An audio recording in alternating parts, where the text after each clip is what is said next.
Hello, do you have turquoise? No, but I have an address. Give them to me. I want to take my friends. In another part of the bazaar, there is the gold bazaar. Right and left, there are 2 stores that sell turquoise. Next to the Khayyam Mausoleum. Okay. Next to the mausoleum, they sell turquoise. Then, of course, there is the village of turquoise. The village of turquoise? Yes, it has no special name. That's what we call it. And how do we get there? You must take the road to Bozran. But now that I think of it, I can still show you some.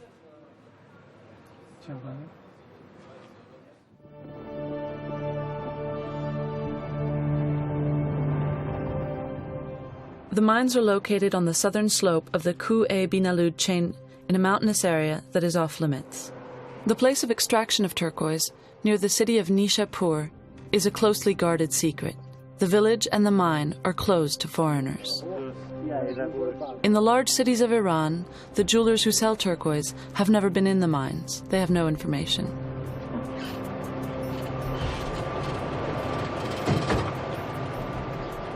China, the United States, and other countries produce turquoise, but the most valuable and most beautiful come from these mines. Its name comes from the French, pierre de turquoise, stone of Turkey, because turquoise arrived in Europe from this country, but in reality it was mined in Persia. In Iran it is called Firouz, is also the name that was given to the nearest village and the mountain that produces these exceptional stones. Turquoise is located at a shallow depth. Upon entering the mine, the blue veins appear on the walls. Water from bad weather seeps in these fractured terrains. On its journey, it dissolves the copper layers it penetrates. In the depths, it warms on contact with hot magma. Lighter, it goes back through the volcanic rocks, enriched in aluminum and phosphorus. The contact between copper, aluminum, and phosphorus allows the formation of the turquoise deposits in the adjacent fractures. This process is very slow and may take several million years. Turquoise is found in arid regions.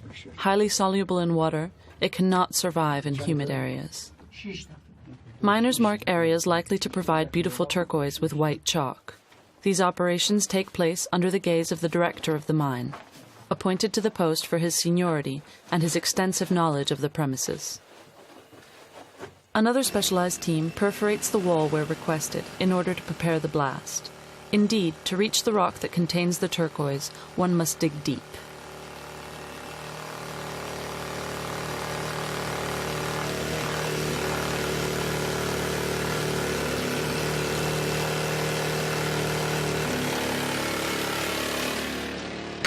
Simple hammers are not enough to unearth the crevices filled with the blue stone. The use of dynamite is needed to reach the vein. The safety instructions are followed scrupulously in this mine. The last accident due to explosive dates back more than 30 years.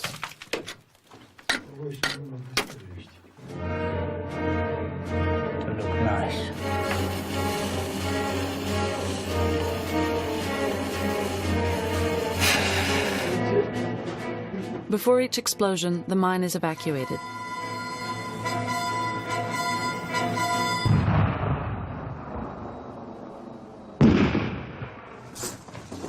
The thick cloud of dust caused by the blast dissipates in a day. Once the tunnels are excavated, the workmen descend to the bottom of the mine. As soon as smoke and toxic gases are dissipated, the companions begin to pick up the stones. And then they sort them according to their size. Big first, then medium, and so on.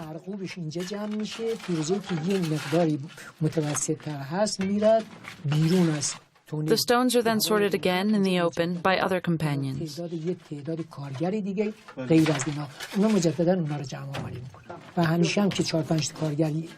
There are always 3 or 4 companions who work at the mine under the supervision of a foreman, who is responsible for lighting and also guiding the distribution of rocks into different bags.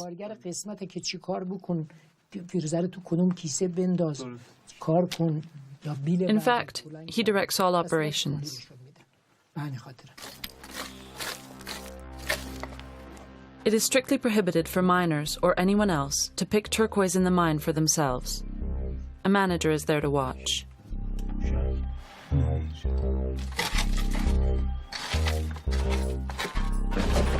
Here, take this one.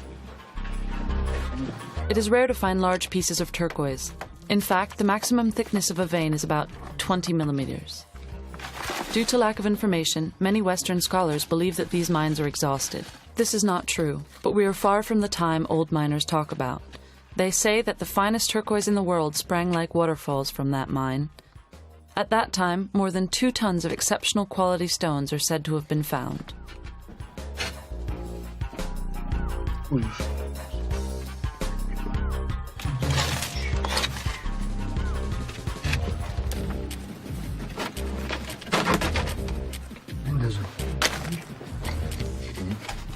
Each stone is placed in a different bag according to its approximate value. The miners work 7 hours per day under especially harsh conditions. They stop only for a half hour to eat, without leaving the tunnel. 48 miners work in the mine 6 days a week, for a salary of about 80 euros per month. They all come from the nearby village, first called Fishan, then Pashan. Now everyone has forgotten these names. It is called the village of turquoise.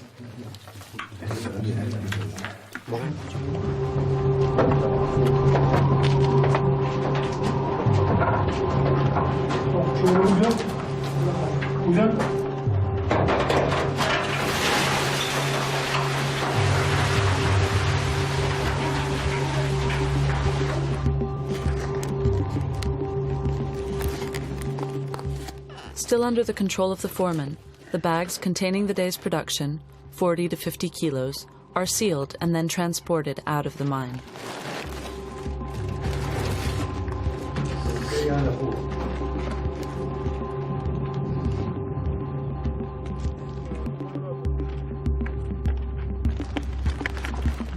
The manager monitors them until the secure location where they are to be stored.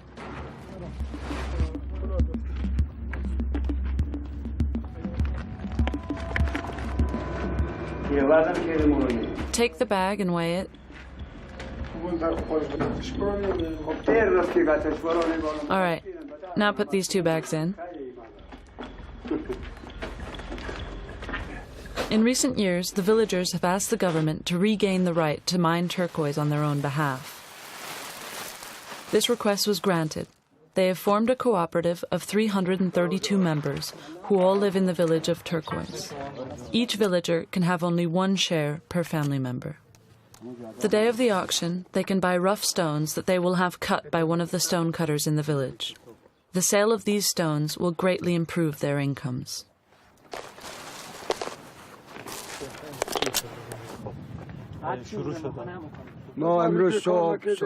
Today we started at 7 a.m. We were responsible for sorting and preparing the stones for auction tomorrow.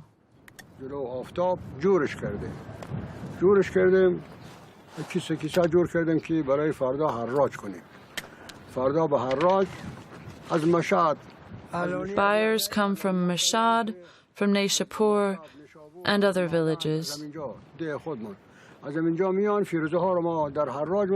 Turquoise quality depends on where they were extracted, but prices vary depending on size.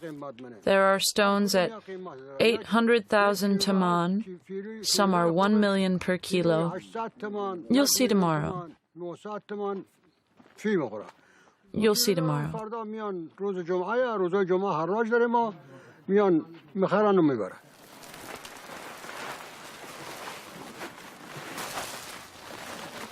به نام خدا جواد صادقی هستم My name is Javad Saderi. I'm 26 and I work at the mine. I go to the bottom of the mine at about 7 a.m. with my co-workers. Everyone has a specific task. There is one who picks the stones, one who sorts them, the detonator, the person in charge of light. They're all from the two villages, and we all have shares in the mine.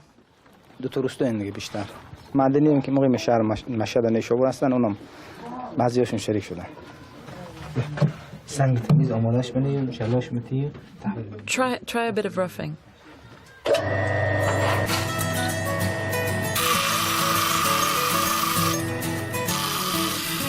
The turquoise that Javad gives the stonecutter in the village comes from the last auction. He has them cut before selling them.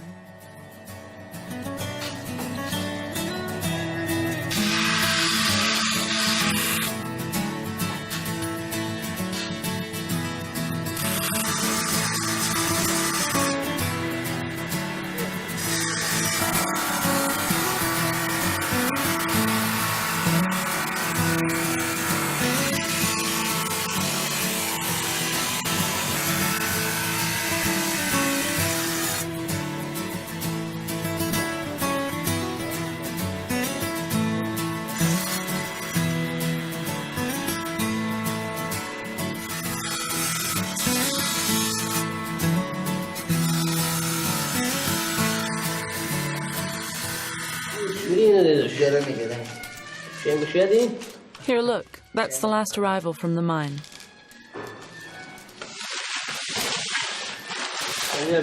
Look at this one. This lot is much better.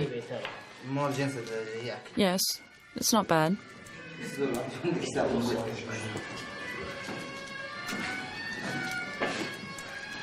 $15,000 taman. Take it or leave it.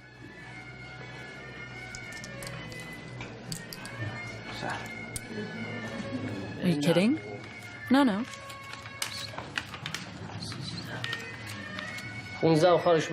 Come on. Give me. Give, I tell you. Enough. Give more. Come on. You're really tough. And how am I meant to earn a living? Come on, hand over the money.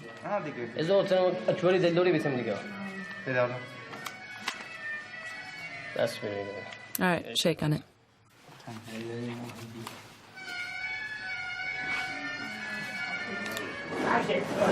All right, let's load. The fateful day has come. Once a month, the production of the mine is sold at auction. Buyers come from all over to buy turquoise that will feed a veritable industry in Nishapur and Marshad. No foreigner is allowed to bid in this sale.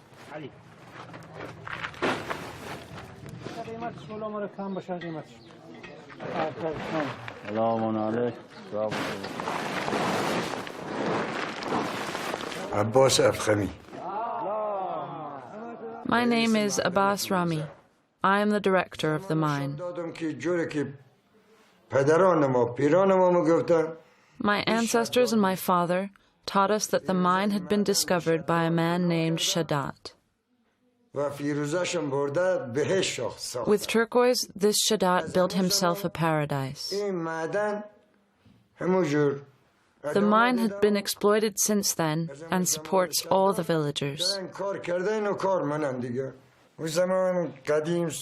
My ancestors would say that Shadat had eyes so bright they pierced the ground and located turquoise. It's a legend, of course.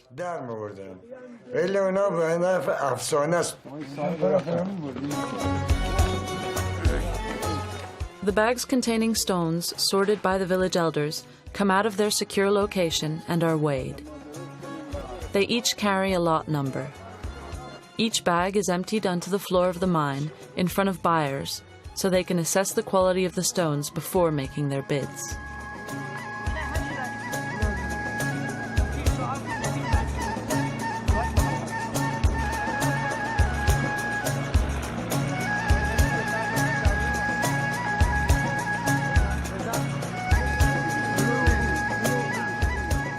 buyer should estimate the amount of turquoise that it is possible to extract from the lots that are sold by weight, including unusable bedrock.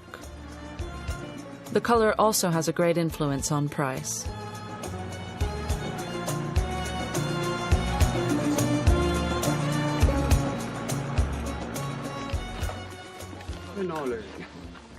The auction is open. 640,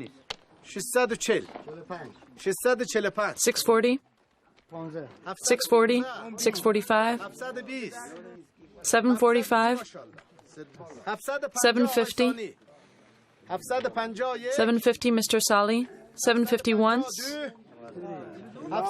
twice, 3 times, awarded.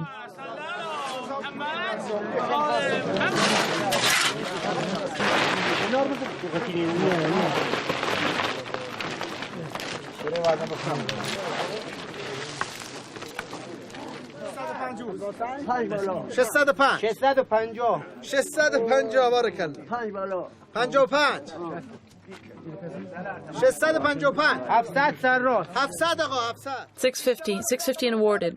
But I proposed $655. Wait, is there a taker for $655? Is there a taker for $655 or not? By the head of the Prophet, I swear he exaggerates. He exaggerates. Stop your religious bantering. Let's end this. $655, good. You take it for $655? Yes, I said I'd offered it.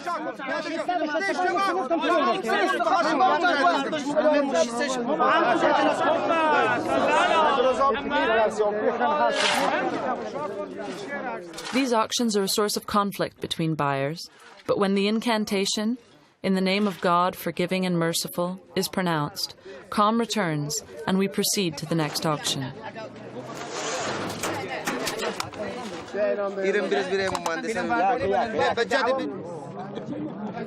The bags are picked up and paid for with checks that are cashed 60 days later by the administration of the mine. The largest buyers whisk turquoise to Nishapur and Mashhad. For centuries, world travelers have crossed this road. Already in the 13th century, the famous Venetian explorer, Marco Polo, passed through Iran. In his book, The Book of the Wonders of the World, he describes the city of Nishapur, near the turquoise mines. 4 centuries later, Jean-Baptiste Tavernier, the famous broker for King Louis XIV, a great connoisseur of gems and shrewd observer, noted in one of his books, "In Persia, turquoise is only found in 2 mines. One of them, the Old Rock, is near a large town called Nishapur. For years, the Persian king forbade anyone other than himself from extracting from the old mine." Mashhad is the great holy city of Iran, the city of the martyrdom of Imam Reza, direct descendant of the Prophet. This is the first shrine in the country and is annually visited by at least 12 million followers.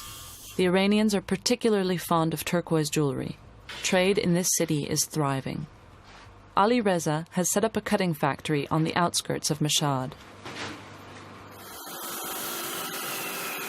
Having brought his spoils from the mine, he is eager to see the result of the cutting.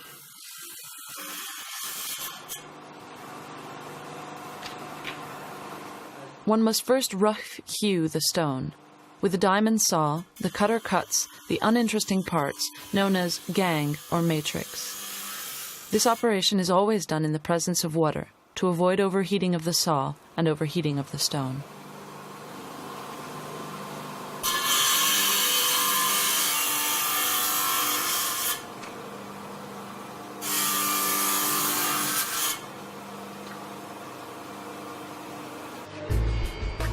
After giving a preliminary shape to the cut, stones are assigned to the polisher. He gives them a definite shape. Turquoise is a gem that is cut in cabochon. It is a rounded shape without facets. It is used for different reasons. Firstly, to protect them from wear. Indeed, the hardness of turquoise is 5 to 6, which is relatively low compared to other gemstones such as diamonds, 10, sapphires, 9, and emeralds, 8. This size also protects it from shock, as it is fragile. Turquoise is an opaque stone. Faceting is unnecessary because light cannot penetrate. To better hold the stone during polishing, it is glued to a stick. The last step performed by the artisan is the mirror polish.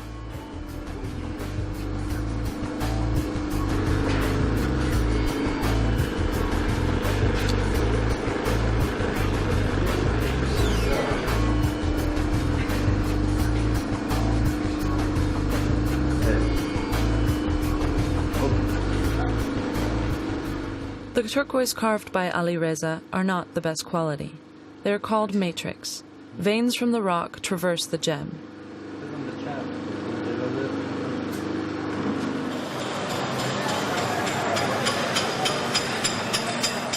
Ali sells these stones to jewelry manufacturers in the bazaar of Mashhad.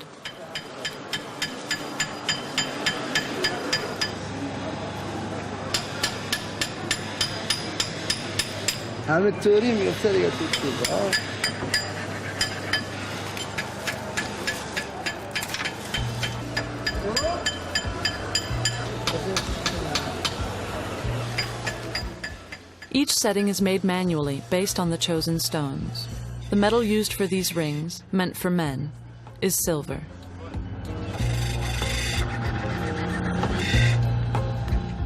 Jewelers in the bazaar use one of the oldest techniques, hammering, which, because it is malleable, changes the shape of the metal without losing any of its weight. Then they practice a different technique, called the tooth, using saws, chisels which propel metal filings which lead to a loss of material. The latter allows you to customize each ring with patterns.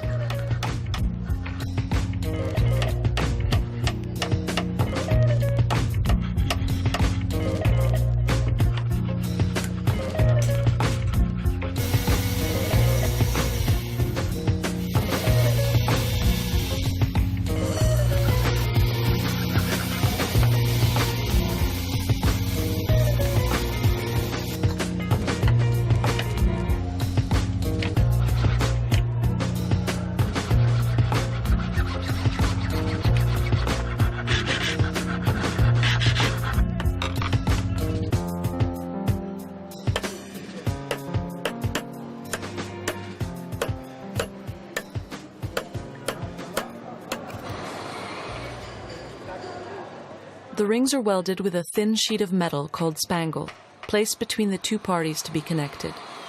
This sheet melts under the heat of the flame and forms the weld.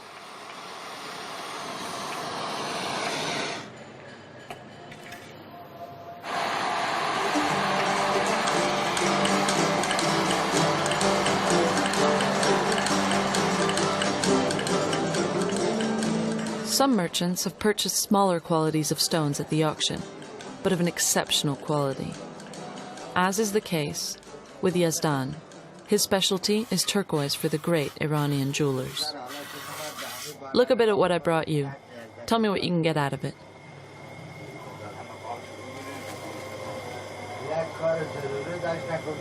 The best quality, taful, was once cut by master cutters.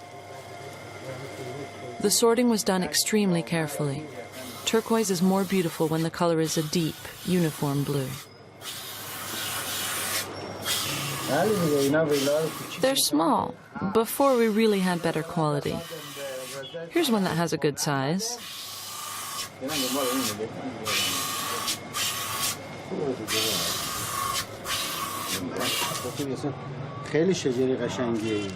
Here's one that has a good size. Turquoise is porous. It absorbs water easily. The artisan must trim it with great skill. The techniques were developed thousands of years ago. These stones were once cut with a bow polisher. The only ingredients used were sand from Tripoli and water.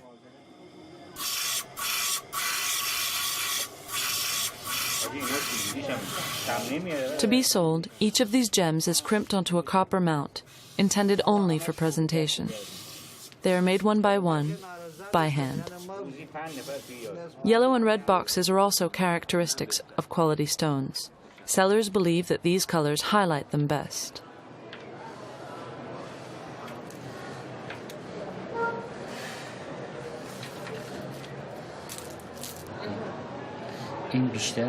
This one's better.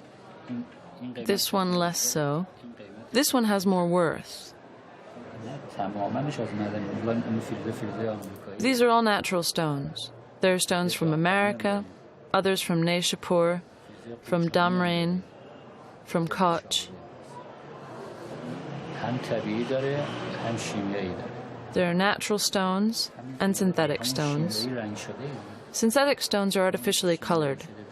You can accentuate the colors.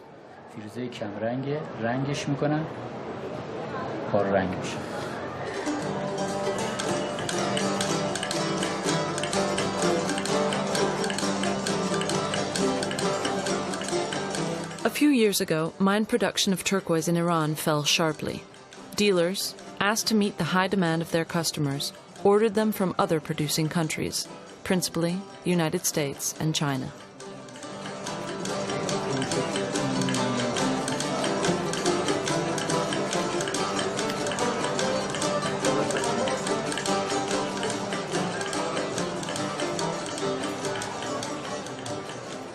Hello. Hello. Have you some turquoise? Do you have some turquoise uncut? American? Yes, show me. Here, American uncut. Do you have cut stones? Yes. The turquoise from these countries, especially the United States, are much more porous and less hardened than those from Iran. It is necessary to treat them so that they retain a good appearance over time. Silica, paraffin, and plastic gels are injected, which are often artificially colored, because the blue is often too pale.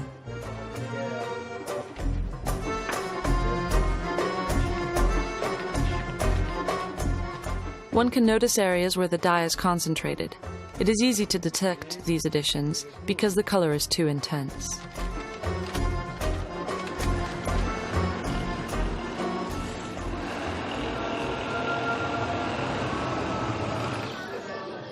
Turquoise is not a mere object of pageantry for Iranians. It is intimately linked with religion. The Prophet advised his followers to wear it.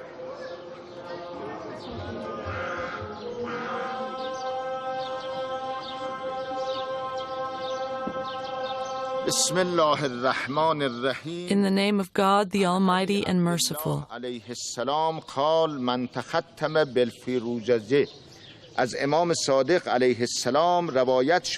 According to Imam Sadiq, it was decreed that every man who wears a turquoise stone will not know insecurity. Turquoise will also provide many benefits to his health. It will fortify his heart and strengthen his eyesight.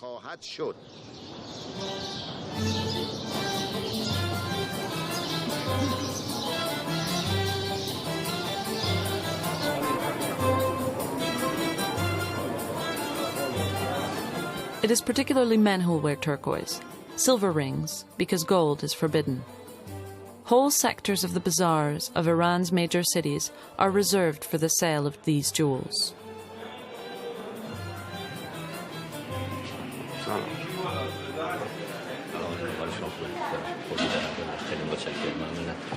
Hello. What is the origin of these stones? These are mashad stones. They're mainly used to make rings for men.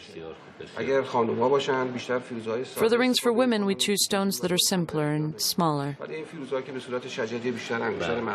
For men, we select Shajari turquoise. And which do you recommend? I think you should choose one of these two models.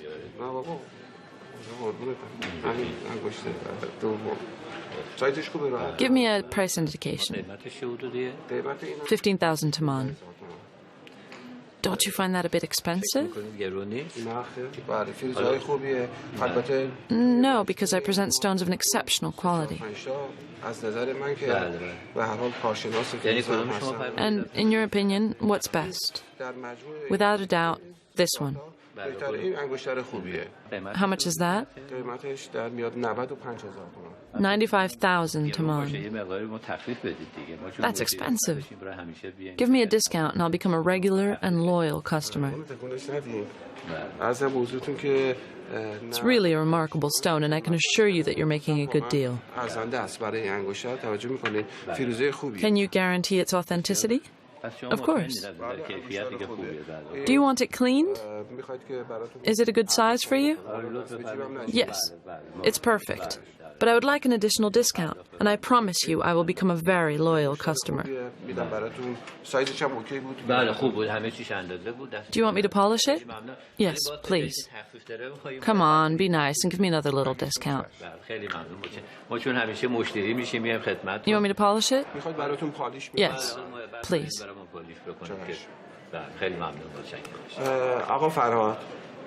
Farrar, sir, bring this ring up to the workshop. Thank you very much. You can count on my becoming a lifelong customer.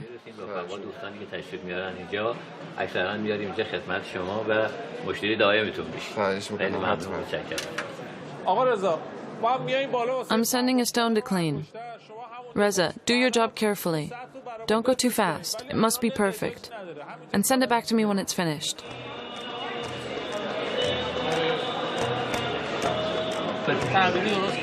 Slowly. Slowly.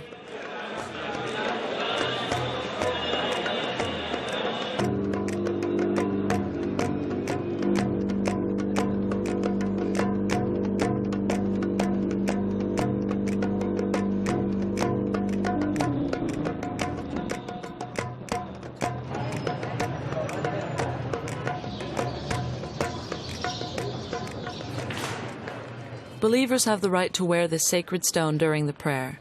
Only one other stone shares this privilege: agate.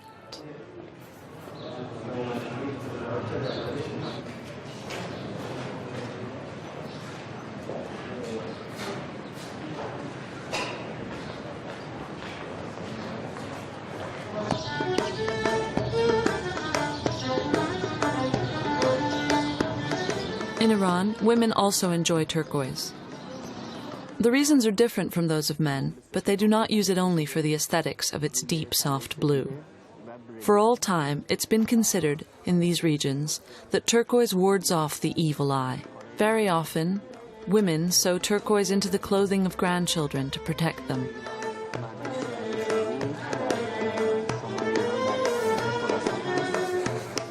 Ancient writings tell that turquoise brings good health and success.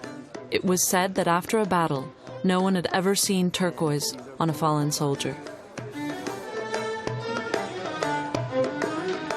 Other powers are attributed to it as well. It is said to change color depending on the purity of air and weather.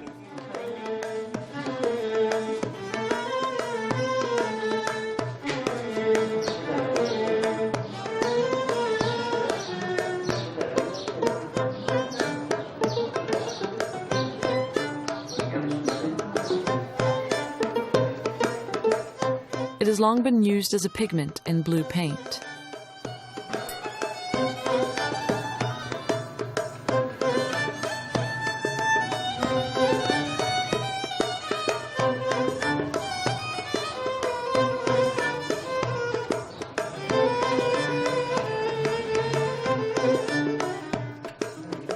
This gemstone has great importance in traditional medicine.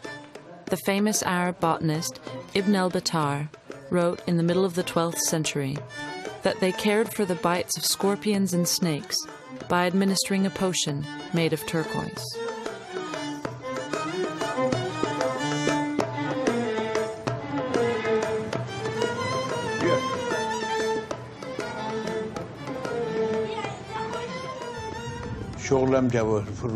My name is Jamal Hari. I'm trading in precious stones, especially turquoise. As far back as I can remember, my father, my grandfather, have all had this job. In the 1940s and 50s, turquoise from Iran had a fabulous place on international markets, and our family had specialized in this magnificent stone. خب ما بیشتر فعالیتمون روی همون کارهای فیروزه بود.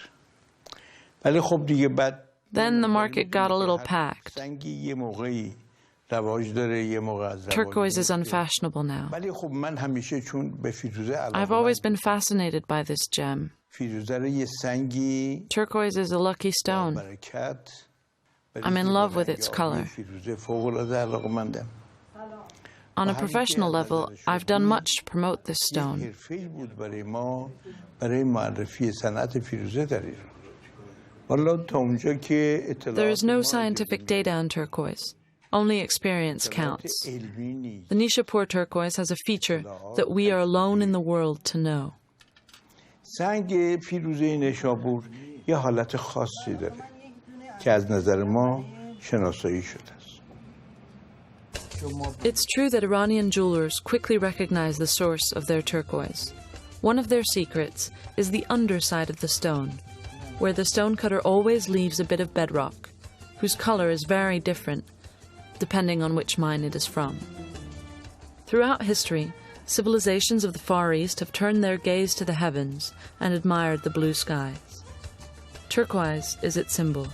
In central Mesopotamia, Neolithic man was already making necklaces and bracelets out of turquoise in the 6th millennium BC. The centuries pass and man continues to use this sky-colored stone. The empire of Darius the Great, Achaemenid king of Persia, in the 6th century BC, stretched from India to the Danube, also encompassing Egypt. He created Persepolis, where each year he received the offerings of the 30 countries he had conquered, no less than 370 tons of silver, jewelry, and goods from the four corners of his empire.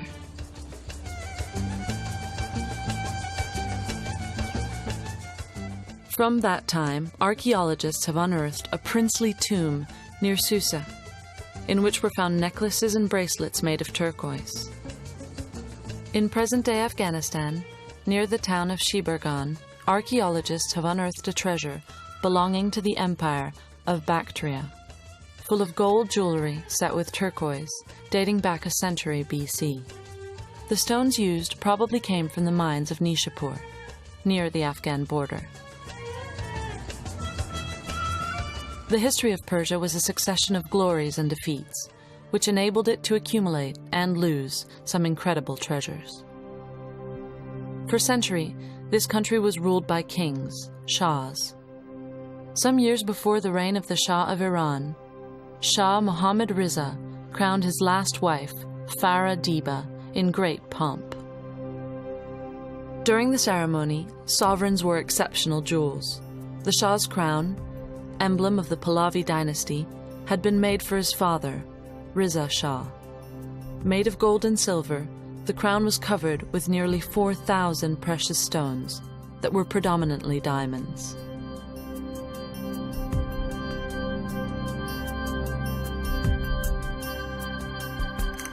The crown of Farah Diba was specially created by jeweler Van Cleef for her coronation.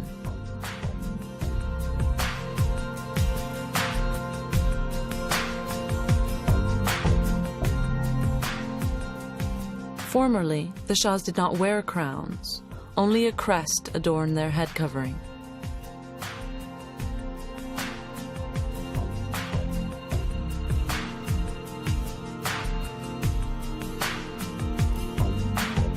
It was set with the finest and biggest gems, emeralds, rubies, sapphires, and diamonds.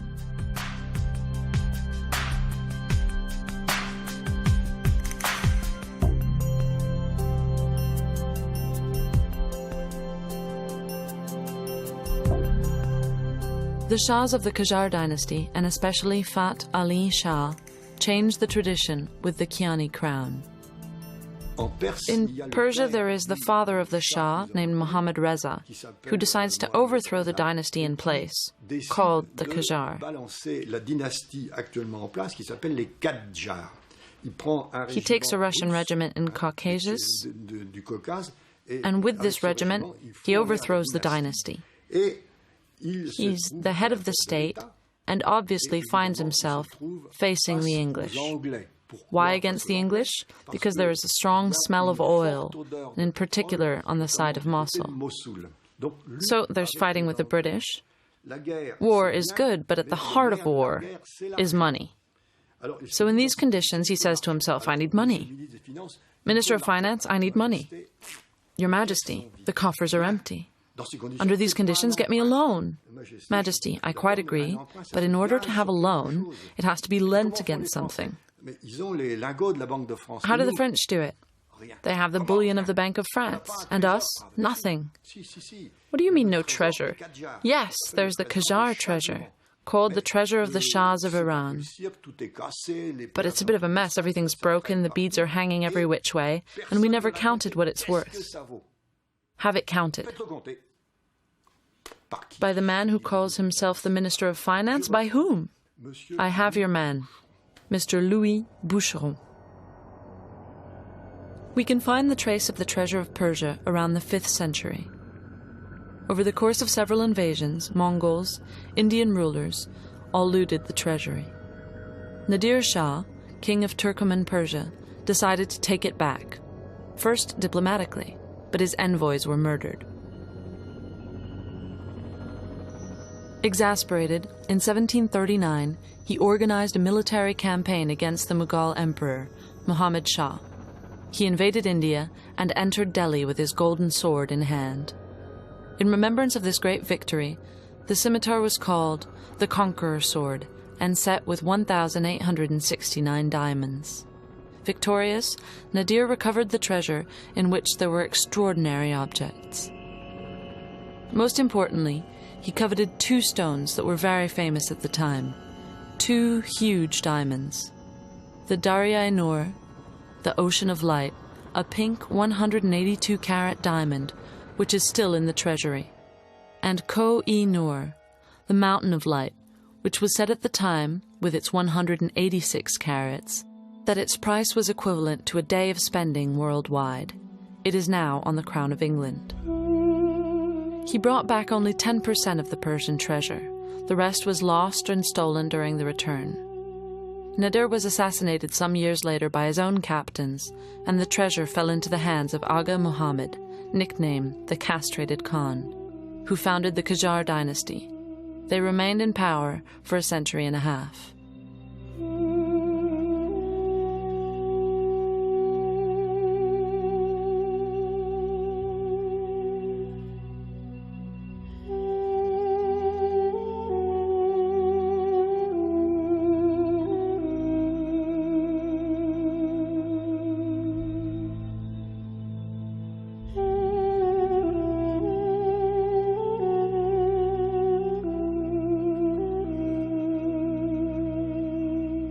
The second Qajar ruler, Fat Ali Shah, an avid lover of jewelry and precious objects, had the throne of Nadir constructed and covered in 26,733 precious stones.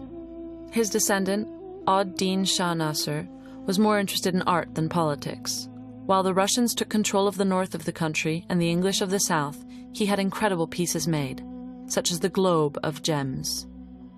Made by Persian jewelers out of 34 kilos of gold, inlaid with 51,366 precious stones for a weight of around 4 kilos. The seas are emeralds, continents are rubies and sapphires, and Iran and the equator are diamonds.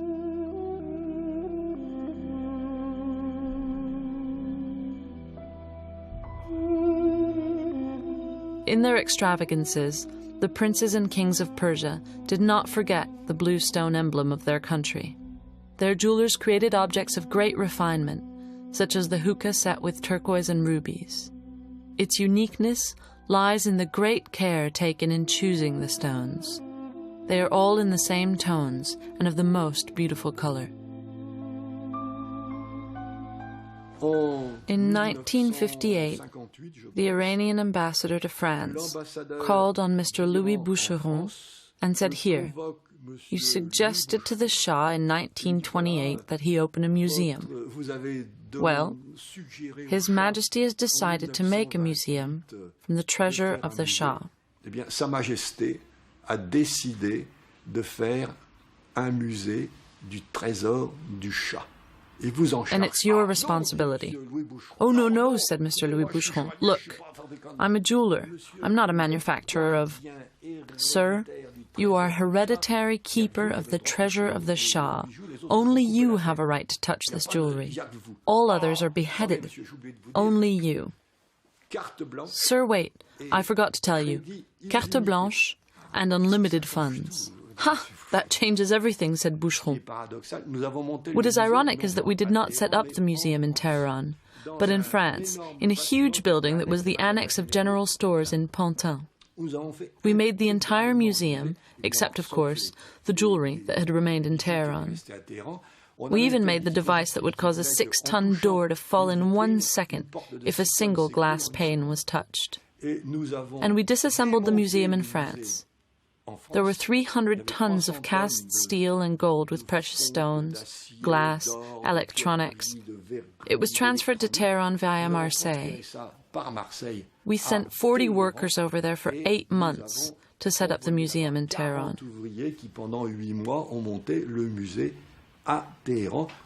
We found the treasure in the pithy state we had left it, and Mr. Boucheron sent 16 jewelers who've refurbished it all with aplomb. They have remade the swords, aigrettes, and all those things, reconstituted the entire museum. In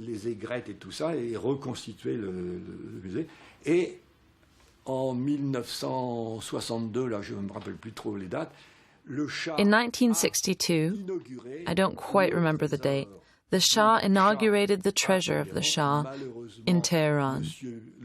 Unfortunately, Louis Boucheron had been dead for a year, and it was his son who attended the inauguration, saying this: "My father has just written his last Persian letter." Mon père, voilà, vient d'écrire sa dernière lettre persane.